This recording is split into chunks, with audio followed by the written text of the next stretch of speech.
Good afternoon, Facebook friends and colleagues and family. It's good to be back with you today, continuing with my series this week on making love better in all aspects of your life and relationships.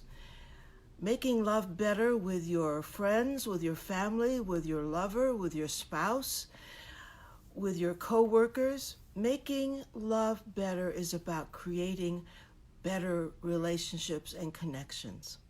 I'm Sheila Pearl, the love doctor of the Hudson Valley, just in case you don't recognize me today. And for the last few days, I've been giving you tips, simple tips, inexpensive tips, something that you could do like this if you decide. So just kind of recapping, we began with the power of the pause, to give yourself the edge of taking a moment before you react to being triggered, before you say something you'll be sorry for, before you have a chance to gather yourself and ask yourself, how do I want to respond? So the power of the pause.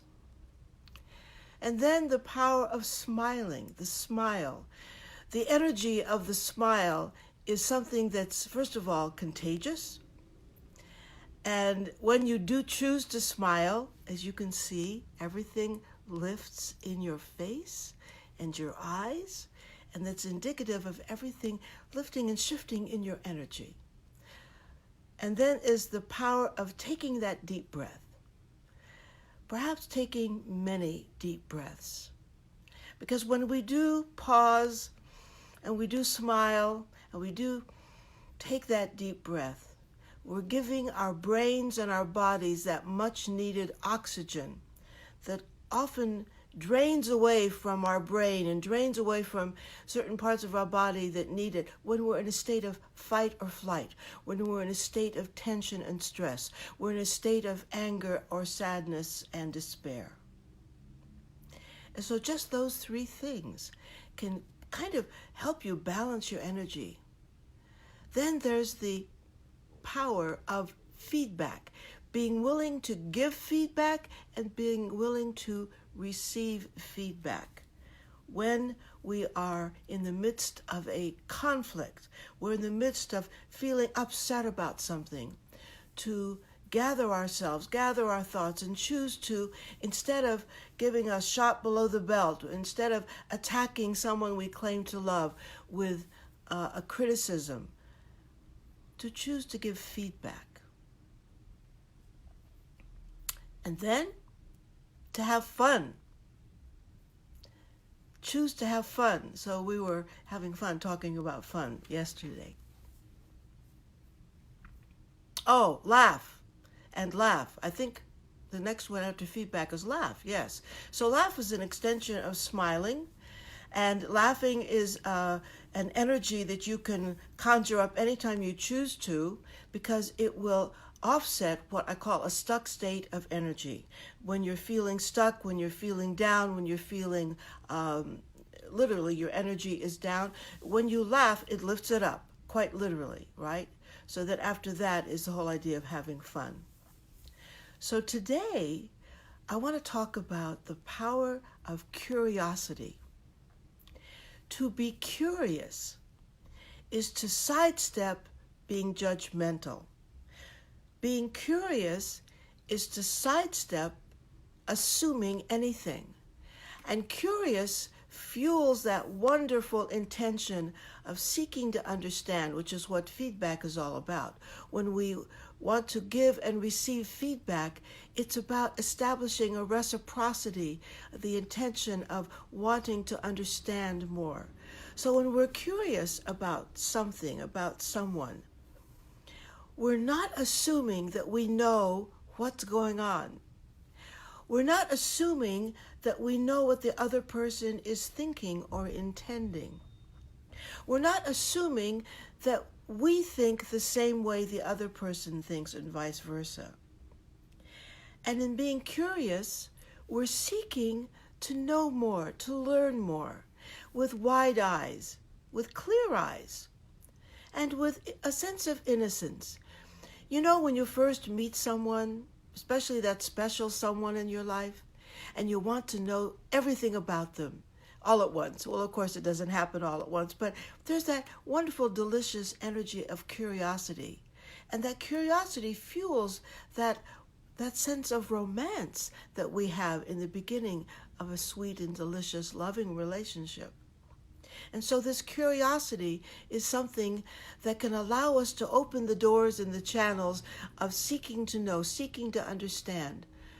As if to say, I'm curious about something, or tell me more about this, or when you do this, I'm wondering what you're thinking.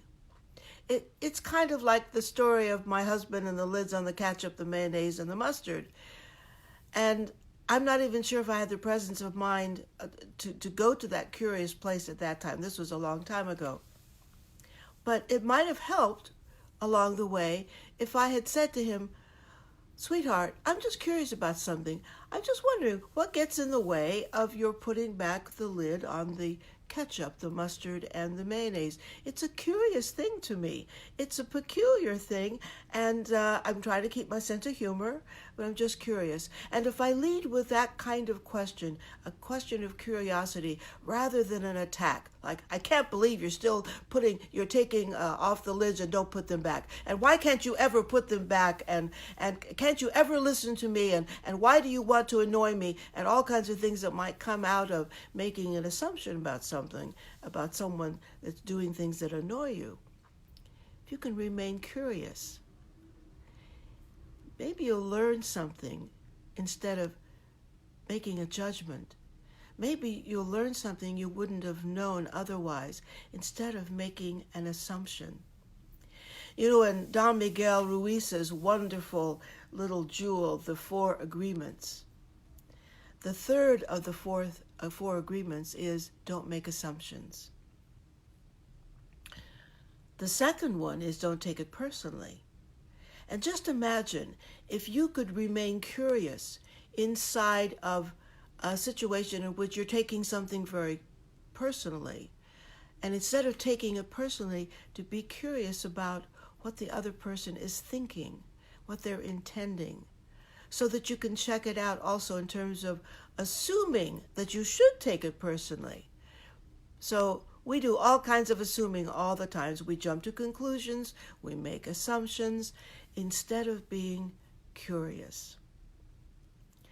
So I'm interested in what this means to you. Write me a note, private message me, give me a text. I'm interested in how this tip can help you.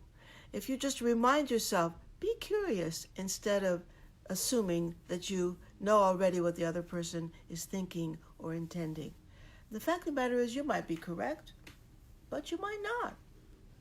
And even though you might have been living with someone 10, 20, 30, 40 years, if you have the assumption that you know everything about them, you better check that out, because we're all changing all the time. And sometimes we might be changing without making announcements about it. We might have a change of thought. We might have a change of opinion. We might have a change of belief. So being curious fuels that interactive exchange of seeking to understand, to learn more about one another. Hi, Bob. It's nobler in the mind to suffer the slings and arrows. Yes, of course. I love that one. So it's I should remind myself not to get too distracted by looking at my friend's notes to me, but it is nobler to remain loving and non-judgmental rather than to think in advance that we're going to receive the slings and arrows. Maybe we will and maybe we won't. So here's just my little tip today. And I know it doesn't replace a long conversation on subjects of substance in your lives, but perhaps it's a worthy reminder that to go into that childlike place of curiosity would serve all of us in all of our most important relationships, so that we can be on the other side of judgment. I like to say that where judgment enters a relationship, love takes a vacation. Because none of us likes to feel judged. None of us wants to feel criticized. None of us wants to be attacked. And so if we approach something that's troubling us from the position and the perspective of curiosity, we're taking a step back from something that could damage our relationships, and we're taking a step toward something that could create more connection, deeper understanding. So that's it for today. I'll be with you tomorrow. Again, I'll let you know what time, because I'm really not sure. And I look forward to being with you and with another tip for making love better. Make it a great day in every way. Bye for now.